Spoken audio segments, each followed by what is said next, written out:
In today's video, I'm going to teach you how to connect a Wix domain to WordPress. By the end, you'll know the two reliable ways to do it and which one is right for you. There are really only two paths. You can transfer your domain registration away from Wix to your WordPress hosting provider, which is best if you're moving on from Wix entirely. Or you can keep the domain registered at Wix and simply point its DNS to your WordPress host. Let's walk through both, step by step.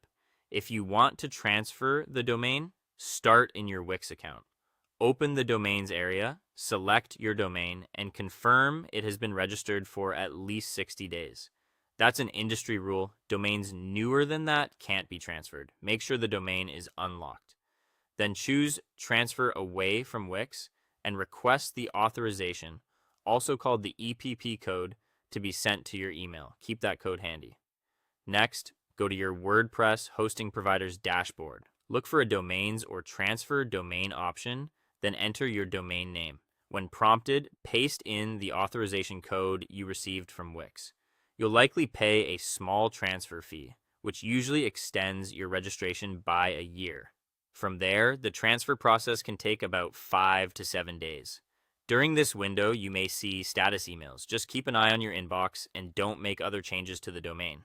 Once the transfer completes, your domain now lives with your hosting company's registrar.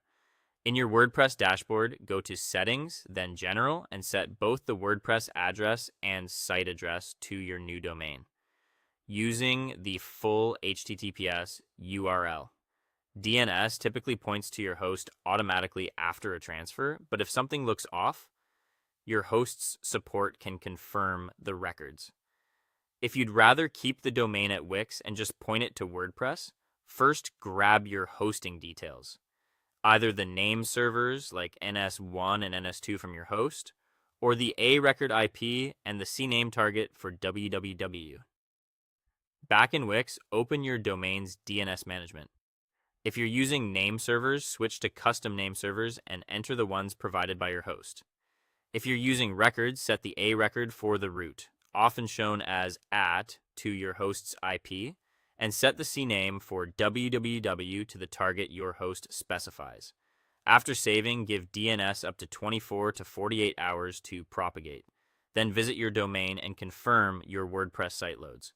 Both methods work. Transfer gives you full control in a new registrar, while DNS pointing keeps the domain at Wix but routes traffic to WordPress. If this helped, please like and subscribe for more easy tips. Thanks for watching.